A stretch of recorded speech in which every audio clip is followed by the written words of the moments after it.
Credit ಕಾರ್ಡ್ನ ಬಗ್ಗೆ ಮಾರ್ಕೆಟ್ನಲ್ಲಿ ಬಹಳಷ್ಟು ಮಿತ್ಸ್ಗಳು ಹಬ್ಬಿಕೊಂಡಿವೆ. ಅದಕ್ಕಾಗಿ ಈ ಕ್ರೆಡಿಟ್ ಕಾರ್ಡ್ಗೆ ಬಹಳಷ್ಟು ಜನ ಸಿಕ್ಕಾಪಟ್ಟೆ ಹೆದರ್ತಾರೆ. ಬಹಳಷ್ಟು ಜನ ಕ್ರೆಡಿಟ್ ಕಾರ್ಡನ್ನು ತೆಗೆದುಕೊಳ್ಳೋದೇ ಇಲ್ಲ. ಬ್ಯಾಂಕ್ನವರು ಸ್ವತಃ ಇವರಿಗೆ ಕೊಟ್ಟರೂ ಕೂಡ ಇವರು ಕ್ರೆಡಿಟ್ ಕಾರ್ಡನ್ನು ಬಳಸೋದಿಲ್ಲ, ಬಳಸಿದ್ರೂ ಕೂಡ ಸರಿಯಾಗಿ ಬಳಸಲ್ಲ. ಅದಕ್ಕಾಗಿ ಇವತ್ತಿನ ಲೆಸನ್ದಲ್ಲಿ ನಾವು ಕ್ರೆಡಿಟ್ ಕಾರ್ಡ್ನ ಬಗ್ಗೆ ಹಬ್ಬಿರುವ ಎಲ್ಲ ಮಿತ್ಸ್ಗಳನ್ನು ಡಿಕೋಡ್ ಮಾಡೋಣ ಮತ್ತು ಕ್ರೆಡಿಟ್ ಕಾರ್ಡನ್ನು ಹೇಗೆ ಸರಿಯಾಗಿ ಬಳಸಿಕೊಳ್ಳೋದು ಅನ್ನೋದನ್ನು ಕಲಿಯೋಣ. Let's begin. Myth number 1, credit card leads to debt. Credit ಕಾರ್ಡನ್ನು ಬಳಸಿಬಿಟ್ರೆ ನಾವು ಸಾಲದ ಸುಳಿಗೆ ಸಿಲುಕ್ತೀವಿ. ಕ್ರೆಡಿಟ್ ಕಾರ್ಡ್ ನಮಗೆ ಸಾಲ ಮಾಡೋ ಥರ ಮಾಡುತ್ತೆ, ಡೆಟ್ ಟ್ರ್ಯಾಪಲ್ಲಿ ಬೀಳಿಸುತ್ತೆ ಅನ್ನೋದು ಬಹಳಷ್ಟು ಜನರ ನಂಬಿಕೆಯಾಗಿದೆ. ಆದರೆ ಇದೊಂದು ಮಿತ್ ಆಗಿದೆ, ಇದು ನಿಜವಲ್ಲ.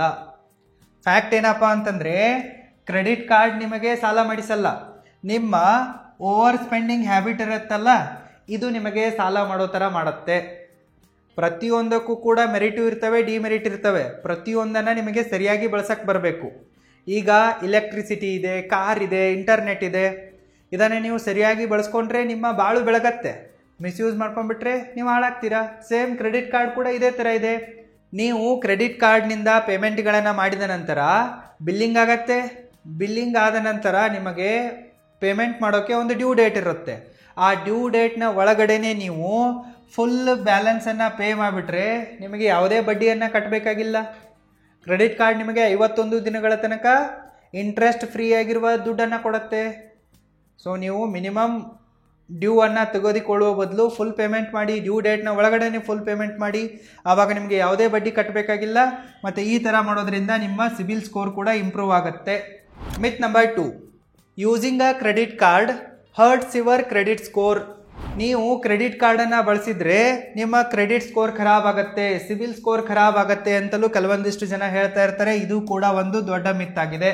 ಆ್ಯಕ್ಚುಲಿ ನಿಜವಾದ ಫ್ಯಾಕ್ಟ್ ಏನಪ್ಪ ಅಂತಂದರೆ ಕ್ರೆಡಿಟ್ ಕಾರ್ಡನ್ನು ಬಳಸೋದ್ರಿಂದ ನಿಮ್ಮ ಕ್ರೆಡಿಟ್ ಸ್ಕೋರ್ ಇಂಪ್ರೂವ್ ಆಗ್ತಾ ಹೋಗುತ್ತೆ. ನೀವು ಕ್ರೆಡಿಟ್ ಕಾರ್ಡ್ನಿಂದ ಏನಾದರೂ ಪರ್ಚೇಸ್ ಮಾಡ್ತೀರಾ, ಪೇಮೆಂಟ್ಗಳನ್ನು ಮಾಡ್ತೀರಾ. ಬಿಲ್ಲಿಂಗ್ ಆದ ನಂತರ ನೀವು ಡ್ಯೂ ಡೇಟ್ನ ಒಳಗಡೆ ಟೈಮ್ ಟು ಟೈಮ್ ಫುಲ್ ಪೇಮೆಂಟ್ಗಳನ್ನು ಮಾಡ್ತಾ ಹೋದರೆ, ಎಲ್ಲ ಡ್ಯೂಗಳನ್ನು ಸರಿಯಾಗಿ ಕಟ್ಟಿದ್ರೆ, ಮತ್ತು ನೀವು ಕ್ರೆಡಿಟ್ ಕಾರ್ಡ್ನ ಫುಲ್ ಲಿಮಿಟ್ನ ಲೆಸ್ ದ್ಯಾನ್ 30% ಬಳಸ್ತಾ ಇದ್ದರೆ, ಈ ಥರ ಸರಿಯಾಗಿ ಬಳಸ್ಕೊಂಡ್ಬಿಟ್ರೆ ನಿಮ್ಮ ಕ್ರೆಡಿಟ್ ಸ್ಕೋರು ಇಂಪ್ರೂವ್ ಆಗುತ್ತೆ. ಕ್ರೆಡಿಟ್ ಕಾರ್ಡನ್ನು ಬಳಸೋದ್ರಿಂದ ನಿಮ್ಮ ಕ್ರೆಡಿಟ್ ಸ್ಕೋರ್ ಬಿಲ್ಡ್ ಆಗುತ್ತೆ, ಖರಾಬ್ ಆಗಲ್ಲ. Myth number 3, paying the minimum due is enough. ಬಹಳಷ್ಟು ಜನ ಕ್ರೆಡಿಟ್ ಕಾರ್ಡ್ ಯೂಸರ್ಸ್ಗಳು ಏನು ಅನ್ಕೊಂಡ್ಬಿಟ್ಟಿದ್ದಾರಪ್ಪ ಅಂತಂದರೆ ಮಿನಿಮಮ್ ಡ್ಯೂ ಕಟ್ಟಿದರೆ ಸಾಕಲ್ಲ, ಯಾಕೆ ಫುಲ್ ಪೇಮೆಂಟ್ ಮಾಡಬೇಕು, ಈಸಿ EMI ಆಪ್ಷನ್ ಇದೆಯಲ್ಲ ಅಂಥೇಳಿ ಈ ರೀತಿ ಕೇರ್ಲೆಸ್ ಆಗಿ ಕ್ರೆಡಿಟ್ ಕಾರ್ಡನ್ನು ಬಳಸ್ತಾ ಇರ್ತಾರೆ. ನೀವು ಈ ರೀತಿ ಮಾಡಬೇಡಿ. ಈ ಮಿನಿಮಮ್ ಡ್ಯೂ ಈಸ್ ರೈಟ್ ಅನ್ನೋ ಮಿತ್ ಇದೆಯಲ್ಲ, ಇದಕ್ಕೆ ಬಲಿಯಾಗೋಕ್ಕೆ ಹೋಗಬೇಡಿ. ನೀವು ಕ್ರೆಡಿಟ್ ಕಾರ್ಡ್ನಿಂದ ಹಣವನ್ನು ಬಳಸಿಕೊಂಡ ನಂತರ ಡ್ಯೂ ಡೇಟ್ನ ಒಳಗಡೆ ಫುಲ್ ಪೇಮೆಂಟ್ ಮಾಡಿ. ಯಾವುದೇ ಕಾರಣಕ್ಕೂ ಮಿನಿಮಮ್ ಡ್ಯೂ ಬೆಸ್ಟ್ ಆಗಿದೆ ಅನ್ನೋ ಒಂದು ಕನ್ಕ್ಲೂಷನ್ಗೆ ಬರೋಕ್ಕೆ ಹೋಗಬೇಡಿ. ಕ್ರೆಡಿಟ್ ಕಾರ್ಡ್ನ ಸೈಕಾಲಜಿಯನ್ನು ಸರಿಯಾಗಿ ಅರ್ಥ ಮಾಡ್ಕೊಳ್ಳಿ. ಕ್ರೆಡಿಟ್ ಕಾರ್ಡ್ ನಿಮಗೆ 51 ದಿನಗಳ ತನಕ ಇಂಟ್ರೆಸ್ಟ್ ಫ್ರೀ ಆಗಿರುವ ಲೋನನ್ನು ಕೊಡುತ್ತೆ. ಇದು ಲೋನ್ ಸಿಗ್ತಾ ಇದೆ ಅಂತ ಹೇಳ್ಬಿಟ್ಟು ನೀವು ಓವರ್ ಸ್ಪೆಂಡಿಂಗ್ ಹ್ಯಾಬಿಟನ್ನು, ಇಂಪಲ್ಸ್ ಬೈಯಿಂಗ್ ಹ್ಯಾಬಿಟನ್ನು ನೀವೇ ಬೆಳೆಸ್ಕೊಂಡ್ಬಿಡ್ತೀರಾ. ಅದಾದ ನಂತರ ಯೋಗ್ಯತೆ ಮೀರಿ ಖರ್ಚು ಮಾಡ್ತೀರಾ. ನಿಮಗೆ ಫುಲ್ ಪೇಮೆಂಟ್ ಮಾಡೋಕ್ಕಾಗಲ್ಲ. ಮಿನಿಮಮ್ ಡ್ಯೂ ಆಪ್ಷನ್ ಸೆಲೆಕ್ಟ್ ಮಾಡ್ಕೊತೀರಾ, EMI ಟ್ರ್ಯಾಪಿಗೆ ಬೀಳ್ತೀರಾ, ಮತ್ತು ಜಾಸ್ತಿ ಬಡ್ಡಿ ಕಟ್ಟಿ ಸಾಯ್ತೀರಾ. ನೀವೇನಿಲ್ಲಿ ಹೈಯೆಸ್ಟ್ ಇಂಟ್ರೆಸ್ಟ್ ರೇಟನ್ನು ಕಟ್ತಾ ಇರ್ತೀರೋ ಇದೇ ಕ್ರೆಡಿಟ್ ಕಾರ್ಡ್ನ ಪ್ರಾಫಿಟ್ ಆಗಿದೆ. ಅದಕ್ಕಾಗಿ ನೀವು ಯಾವುದೇ ಕಾರಣಕ್ಕೂ ಮಿನಿಮಮ್ ಡ್ಯೂ ಬೆಸ್ಟ್ ಆಗಿದೆ ಅನ್ನೋ ಕನ್ಕ್ಲೂಷನಿಗೆ ಬರಬಾರ್ದು. ಫುಲ್ ಪೇಮೆಂಟನ್ನು ಮಾಡಿಬಿಡಬೇಕು.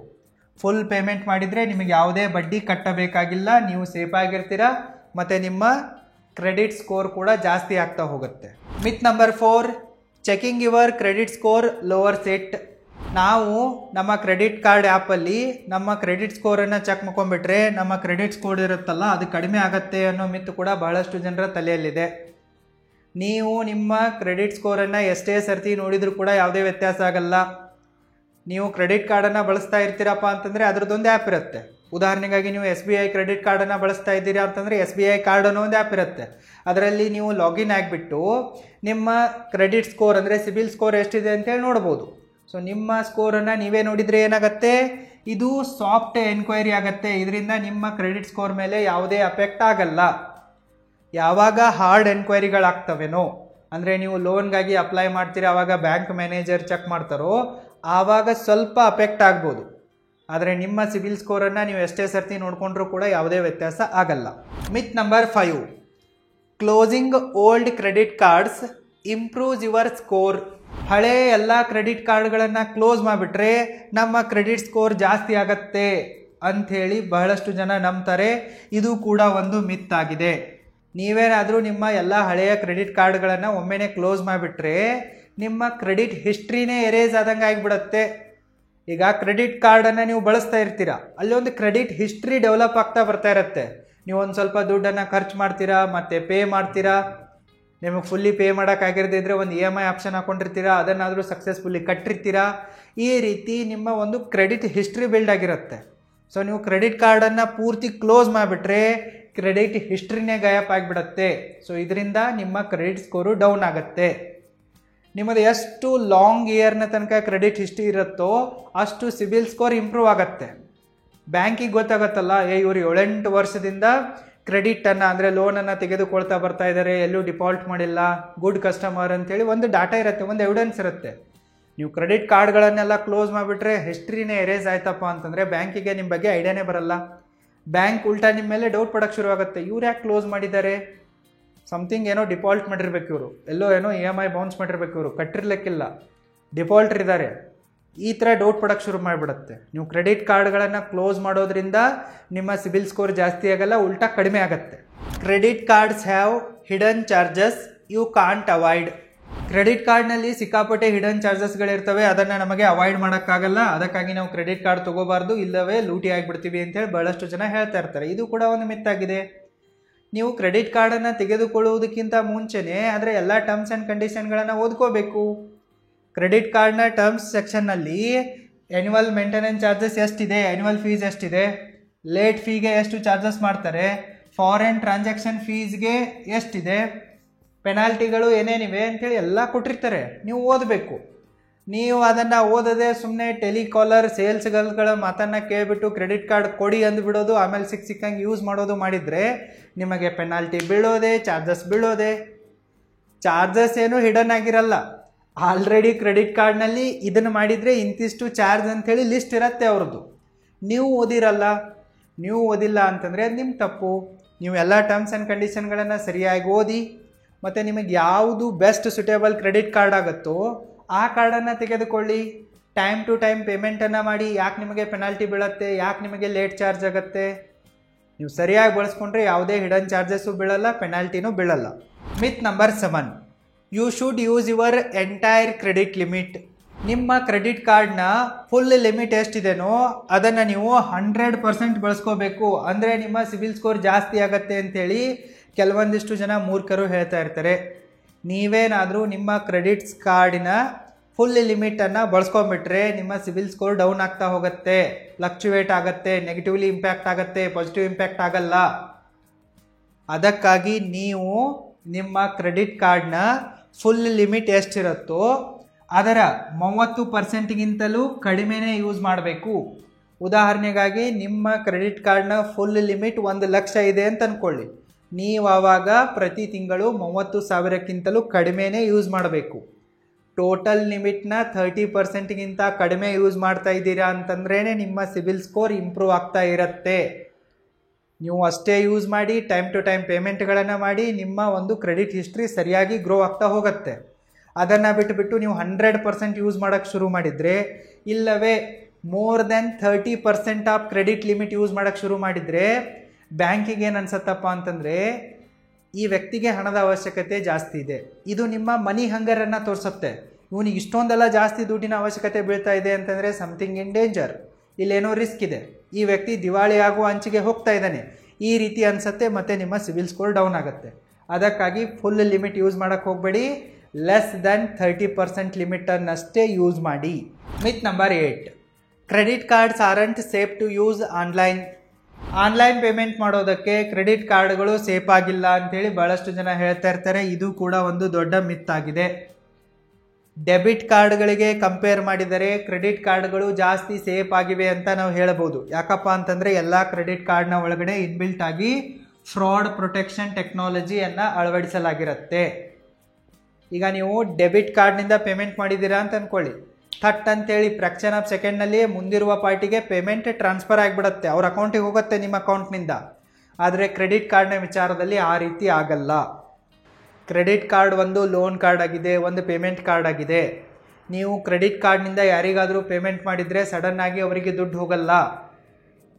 ಮಧ್ಯ ಬ್ಯಾಂಕ್ ಮತ್ತು ಕ್ರೆಡಿಟ್ ಕಾರ್ಡ್ ಕಂಪನಿ ಆ ಟ್ರಾನ್ಸಾಕ್ಷನನ್ನು, ಆ ಪೇಮೆಂಟನ್ನು ವೆರಿಫೈ ಮಾಡುತ್ತೆ. ಅದಾದ ನಂತರ ಅಲ್ಲಿ ದುಡ್ಡು ಕೊಡುತ್ತೆ. ಡೈರೆಕ್ಟಾಗಿ ಫ್ರ್ಯಾಕ್ಷನ್ ಆಫ್ ಸೆಕೆಂಡ್ನಲ್ಲಿ ಅಲ್ಲಿ ದುಡ್ಡು ಹೋಗಲ್ಲ. ನಿಮಗೇನಾದರೂ ಅನಿಸ್ತಪ್ಪ ಅಂತಂದರೆ ಯಾರೋ ನನ್ನ ಕಾರ್ಡ್ನಿಂದ ಅನ್ಅಥೋರೈಸ್ಡ್ ಆಗಿ ಟ್ರಾನ್ಸಾಕ್ಷನ್ಗಳನ್ನ ಮಾಡಿದ್ದಾರೆ, ನನ್ನ ಕಾರ್ಡ್ ಮಿಸ್ಯೂಸ್ ಆಗ್ತಾ ಇದೆ, ಹ್ಯಾಕ್ ಆಗಿದೆ ಅಂತೇಳಿ, ಇಲ್ಲವೇ ನೀವೇ ಮಿಸ್ಟೇಕ್ ಆಗಿ ಪೇಮೆಂಟ್ ಮಾಡಿದರೆ, ಆವಾಗ ನೀವು ನಿಮ್ಮ ಕ್ರೆಡಿಟ್ ಕಾರ್ಡ್ ಆ್ಯಪಿಗೆ ಲಾಗಿನ್ ಆಗಿ ಅನ್ಅಥೋರೈಸ್ಡ್ ಒಂದು ಟ್ರಾನ್ಸಾಕ್ಷನ್ ಅಂತೇಳಿ ಅಲ್ಲಿ ಕಂಪ್ಲೇನನ್ನು ರೈಸ್ ಮಾಡಿದರೆ ಆವಾಗ ಅದನ್ನು ತಡಿಬಹುದು. ಕ್ರೆಡಿಟ್ ಕಾರ್ಡ್ ತುಂಬಾ ಸೇಫ್ ಆಗಿದೆ. ಈಗ ನಿಮ್ಮ ಡೆಬಿಟ್ ಕಾರ್ಡ್ ಹ್ಯಾಕ್ ಆಗಿದೆ ಅಂತ ಅಂದ್ಕೊಳ್ಳಿ, ಆ ವ್ಯಕ್ತಿ ಪೂರ್ತಿ ಅಮೌಂಟನ್ನು ಡ್ರಾ ಮಾಡಿಬಿಡ್ಬೋದು. ದಿವಸಕ್ಕೆ ಅಟ್ಲೀಸ್ಟ್ 1 ಲಕ್ಷನಾದರೂ ಆತ ತೆಗಿತಾ ಹೋಗ್ಬೋದು ಆತ. ನಿಮಗೆ ಗೊತ್ತಾಗುವಷ್ಟರಲ್ಲಿ ಪೂರ್ತಿ ಅಕೌಂಟೇ ಖಾಲಿ ಆಗ್ಬೋದು. ಆದರೆ ಕ್ರೆಡಿಟ್ ಕಾರ್ಡ್ನ ವಿಚಾರದಲ್ಲಿ ಆ ರೀತಿ ಆಗಲ್ಲ. ನೀವು ಜಾಸ್ತಿ ಪೇಮೆಂಟ್ಗಳನ್ನ ಮಾಡ್ತಾ ಇದ್ದೀರಾ ಅಂತಂದರೆ ಕಾಲ್ ಬರುತ್ತೆ, ಇಮೇಲ್ ಬರುತ್ತೆ, ವೆರಿಫೈ ಆಗುತ್ತೆ. ಡೆಬಿಟ್ ಕಾರ್ಡ್ಗಳಿಗೆ ಕಂಪೇರ್ ಮಾಡಿದರೆ ಕ್ರೆಡಿಟ್ ಕಾರ್ಡ್ಗಳು ಜಾಸ್ತಿ ಸೇಫ್ ಆಗಿವೆ. Myth number 9, you need to carry a balance to build credit. ನೀವೇನಾದರೂ ನಿಮ್ಮ ಕ್ರೆಡಿಟ್ ಸ್ಕೋರನ್ನು ಬಿಲ್ಡ್ ಮಾಡಬೇಕಪ್ಪ ಅಂತಂದರೆ ನೀವೇನು ಮಾಡಬೇಕು, ಕ್ರೆಡಿಟ್ ಕಾರ್ಡನ್ನು ಬಳಸಬೇಕು ಮತ್ತು ಅಲ್ಲಿ ಸ್ವಲ್ಪ ಅಮೌಂಟನ್ನು ಬ್ಯಾಲೆನ್ಸ್ ಇಡಬೇಕು. ಅಂದರೆ ಮಿನಿಮಮ್ ಡ್ಯೂ ಆಪ್ಷನನ್ನು ಸೆಲೆಕ್ಟ್ ಮಾಡ್ಕೊಂಡ್ಬಿಟ್ಟು EMI ತೊಗೋಬೇಕು ಅಂತೇಳಿ ಭಾಳಷ್ಟು ಜನ ಹೇಳ್ತಾ ಇರ್ತಾರೆ. ಇದು ಕೂಡ ಮೂರ್ಖತನವಾಗಿದೆ. ನೀವೇನಾದರೂ ಕ್ರೆಡಿಟ್ ಕಾರ್ಡನ್ನು ಫುಲ್ ಪೇಮೆಂಟನ್ನು ಮಾಡದೆ ಮಿನಿಮಮ್ ಡ್ಯೂ ಸೆಲೆಕ್ಟ್ ಮಾಡ್ಕೊಂಡ್ಬಿಟ್ಟು EMI ಆಪ್ಷನನ್ನು ಹಾಕ್ಕೊಂಡ್ರೆ ಅಲ್ಲಿ ಹೈ ಇಂಟ್ರೆಸ್ಟ್ ರೇಟ್ ಇರುತ್ತೆ, ಪುಕ್ಸಟ್ಟೆ ಬಡ್ಡಿ ಕಟ್ತಾ ಇರ್ತೀರ. ಸೊ ಇದರಿಂದ ಏನು ನಿಮ್ಮ ಸಿಬಿಲ್ ಸ್ಕೋರ್ ಇಂಪ್ರೂವ್ ಆಗಲ್ಲ. ಈ ಥರ ಮಾಡೋ ಅವಶ್ಯಕತೆ ಇಲ್ಲ. ನೀವು ಕ್ರೆಡಿಟ್ ಕಾರ್ಡ್ನಿಂದ ಎಷ್ಟು ಬಳಸ್ಕೊಂಡಿರ್ತೀರೋ ಅಷ್ಟು ಫುಲ್ ಪೇಮೆಂಟ್ ಮಾಡಿಬಿಡಿ. ಬ್ಯಾಲೆನ್ಸ್ ಇಟ್ಕೊಳ್ಳೋ ಯಾವುದೇ ಅವಶ್ಯಕತೆ ಇಲ್ಲ. ನೀವು ಬ್ಯಾಲೆನ್ಸ್ ಇಟ್ಕೊಂಡ್ರೆ ಅನಾವಶ್ಯಕವಾಗಿ ಬಡ್ಡಿ ಕಟ್ತೀರಾ ಮತ್ತು ಲೋನಿನ ಟ್ರ್ಯಾಪಿಗೆ ಬಿದ್ದು ಒದಾಡ್ತೀರಾ. ಈ ಥರ ಮಾಡೋಕ್ಕೆ ಹೋಗ್ಬಿಡಿ, ಇದು ಯೂಸ್ಲೆಸ್ ಥಿಂಗ್ ಆಗಿದೆ. Myth number 10 and last, credit cards have no real benefits. Credit ಕಾರ್ಡ್ನಿಂದ ನಮಗೆ ರಿಯಲ್ ಆಗಿ ಯಾವುದೇ ಬೆನಿಫಿಟ್ ಆಗಲ್ಲ. ಕ್ರೆಡಿಟ್ ಕಾರ್ಡ್ ಬಳಸೋದು ವೇಸ್ಟ್ ಆಗಿದೆ ಅಂತೇಳಿ ಬಹಳಷ್ಟು ಜನ ಹೇಳ್ತಾ ಇರ್ತಾರೆ. ಇದು ಕೂಡ ಒಂದು ದೊಡ್ಡ ಮಿತ್ ಆಗಿದೆ. ಕ್ರೆಡಿಟ್ ಕಾರ್ಡ್ಗಳು ಡೆಬಿಟ್ ಕಾರ್ಡ್ಗೆ ಕಂಪೇರ್ ಮಾಡಿದರೆ ಜಾಸ್ತಿ ಸೇಫ್ ಆಗಿವೆ. ನಿಮ್ಮ ಎಲ್ಲ ಪರ್ಚೇಸ್ಗಳಿಗೆ, ಟ್ರಾನ್ಸಾಕ್ಷನ್ಗಳಿಗೆ ಕ್ರೆಡಿಟ್ ಕಾರ್ಡ್ನಲ್ಲಿ ಫಸ್ಟ್ ಜಾಸ್ತಿ ಸೆಕ್ಯೂರಿಟಿ ಸಿಗತ್ತೆ. ಜೊತೆಗೆ ನಿಮಗೆ ಕ್ರೆಡಿಟ್ ಕಾರ್ಡ್ ಬಳಸೋದ್ರಿಂದ ಡಿಸ್ಕೌಂಟ್ ಆಫರ್ಗಳು ಸಿಗ್ತವೆ, ಕ್ಯಾಶ್ ಬ್ಯಾಕ್ ಸಿಗತ್ತೆ, ರಿವಾರ್ಡ್ಸ್ ಕೂಪನ್ಗಳು ಸಿಗ್ತವೆ, ಟ್ರಾವೆಲ್ ಪಾಯಿಂಟ್ ಸಿಗತ್ತೆ, ಇನ್ಶೂರೆನ್ಸ್ ಮತ್ತು ಪರ್ಚೇಸ್ ಪ್ರೊಟೆಕ್ಷನ್ ಸಿಗತ್ತೆ. ಸೊ ಕ್ರೆಡಿಟ್ ಕಾರ್ಡ್ನಿಂದ ನಿಮಗೆ ಇಷ್ಟೆಲ್ಲ ಲಾಭಗಳಾಗ್ತವೆ. ಡೆಬಿಟ್ ಕಾರ್ಡ್ನಿಂದ ಇದು ಯಾವುದೇ ಲಾಭ ನಿಮಗಾಗಲ್ಲ. ಮತ್ತು ನೀವು ಕ್ರೆಡಿಟ್ ಕಾರ್ಡನ್ನು ತೆಗೆದುಕೊಳ್ಳೋದ್ರಿಂದ ನಿಮ್ಮ ಸಿಬಿಲ್ ಅಕೌಂಟ್ ಓಪನ್ ಆಗುತ್ತೆ. ನೀವು ಲೋನ್ ತೊಗೋಬೇಕಂತಂದರೆ ಅಲ್ಲಿ ಸಿಬಿಲ್ ಸ್ಕೋರ್ ಕೇಳ್ತಾರೆ, ಸಿಬಿಲ್ ಅಕೌಂಟ್ ಓಪನ್ ಆಗುತ್ತೆ. ನೀವು ಸಿಬಿಲ್ ಅಕೌಂಟನ್ನು ಓಪನ್ ಮಾಡದೆ ಕೋಟ್ಯಾಂತರ ಗಳಿಸಿದ್ರೂ ಕೂಡ ಯಾವುದೇ ಪ್ರಯೋಜನವಿಲ್ಲ. ನಿಮ್ಮ ಹತ್ರ 100 ಕೋಟಿ ಇದೆ, ನೀವು ಲೋನೇ ತೆಗೆದುಕೊಂಡಿಲ್ಲ ಅಂತಂದ್ರೂ ಕೂಡ ನಿಮ್ಮ credit score history not available ಇರುತ್ತೆ, 0 ಇರುತ್ತೆ. ನಿಮಗೆ ಸಡನ್ನಾಗಿ ಲೋನ್ ಬೇಕಂತಂದರೆ ಸಿಗೋದು ಕಷ್ಟ ಆಗುತ್ತೆ. ಆದರೆ ನೀವು ಕ್ರೆಡಿಟ್ ಕಾರ್ಡನ್ನು ತೊಗೊಂಡ್ರೆ ನಿಮ್ಮ ಸಿಬಿಲ್ ಅಕೌಂಟ್ ಓಪನ್ ಆಗುತ್ತೆ. ನೀವು ಅದರಲ್ಲಿ ಟ್ರಾನ್ಸಾಕ್ಷನ್ಗಳನ್ನು ಮಾಡ್ತಾ ಹೋದರೆ ನಿಮ್ಮ ಕ್ರೆಡಿಟ್ ಹಿಸ್ಟ್ರಿ ಬಿಲ್ಡ್ ಆಗುತ್ತೆ, ಗುಡ್ ಸಿಬಿಲ್ ಸ್ಕೋರ್ ಬಿಲ್ಡ್ ಆಗುತ್ತೆ. ಸೊ ಇದು ದೊಡ್ಡ ಲಾಭ ಇದೆ. ನಿಮಗೆ ರಿಯಲ್ ಟೈಮ್ನಲ್ಲಿ ಬಹಳಷ್ಟು ಬೆನಿಫಿಟ್ಸ್ಗಳಾಗ್ತವೆ. ಮೂರ್ಖರ ಮಾತನ್ನು ನಂಬಕ್ಕೆ ಹೋಗ್ಬೇಡಿ. ಕ್ರೆಡಿಟ್ ಕಾರ್ಡ್ ಒಂದು ವರವೂ ಆಗಿದೆ ಮತ್ತು ಶಾಪವೂ ಆಗಿದೆ. ಸರಿಯಾಗಿ ಬಳಸಿಕೊಳ್ಳೋದನ್ನು ನೀವು ಕಲಿಬೇಕು. ಇವಿಷ್ಟು ಕ್ರೆಡಿಟ್ ಕಾರ್ಡ್ನ ಬಗ್ಗೆ ಮಾರ್ಕೆಟ್ನಲ್ಲಿ ಹಬ್ಬಿರುವ ಮಿತ್ಸ್ಗಳಾದವು. ಈಗಾಗಲೇ ನಾನು ನಿಮಗೆ ಕಳೆದ ಲೆಸನ್ಗಳಲ್ಲಿ ಕ್ರೆಡಿಟ್ ಕಾರ್ಡ್ ಎಂದರೇನು, ಯಾಕೆ ನೀವು ಕ್ರೆಡಿಟ್ ಕಾರ್ಡನ್ನು ತಗೋಬೇಕು, ಕ್ರೆಡಿಟ್ ಕಾರ್ಡ್ ಹೇಗೆ ವರ್ಕ್ ಆಗುತ್ತೆ, ಕ್ರೆಡಿಟ್ ಕಾರ್ಡನ್ನು ಹೇಗೆ ತೆಗೆದುಕೊಳ್ಳೋದು, ಕ್ರೆಡಿಟ್ ಕಾರ್ಡನ್ನು ಹೇಗೆ ಬಳಸೋದು, ಕ್ರೆಡಿಟ್ ಕಾರ್ಡನ್ನು ಬಳಸಿಬಿಟ್ಟು ಹೇಗೆ ದುಡ್ಡು ಮಾಡೋದು, ಹೇಗೆ ದುಡ್ಡು ಉಳಿಸೋದು, ಮತ್ತು ಯಾವ ಕ್ರೆಡಿಟ್ ಕಾರ್ಡ್ ನಿಮಗೆ ಬೆಸ್ಟ್ ಆಗಿದೆ ಅನ್ನೋದನ್ನು ಡೀಟೇಲ್ ಆಗಿ ಎಕ್ಸ್ಪ್ಲೇನ್ ಮಾಡಿರುವೆ. ನೀವು ನನ್ನ ಮನಿ ಮ್ಯಾನೇಜ್ಮೆಂಟ್ ಕೋರ್ಸಿನ ಡೆಟ್ ಮ್ಯಾನೇಜ್ಮೆಂಟ್ ಸೆಕ್ಷನನ್ನು ನೋಡಿ, ಅದರಲ್ಲಿ ನಿಮಗೆ ಸಿಗತ್ತೆ. ಯಾರು ನನ್ನ ಆನ್ಲೈನ್ ಅಲ್ಟಿಮೇಟ್ ಮನಿ ಮ್ಯಾನೇಜ್ಮೆಂಟ್ ಕೋರ್ಸಿಗೆ ಇಲ್ಲಿ ತನಕ ಜಾಯಿನ್ ಆಗಿಲ್ವೋ ಅವರು ಈಗಲೇ roaringbusinessschool.comಗೆ ವಿಸಿಟ್ ಮಾಡಿ ಮತ್ತೆ ಜಾಯಿನ್ ಆಗಿ ಮತ್ತೆ ಇವುಗಳನ್ನೆಲ್ಲವನ್ನು ಕಲೀರಿ. ಲಿಂಕ್ ಈ ವಿಡಿಯೋದ ಡಿಸ್ಕ್ರಿಪ್ಷನ್ ಬಾಕ್ಸಲ್ಲೂ ಕೂಡ ಇದೆ, ಚೆಕ್ ಮಾಡಿ. All the best.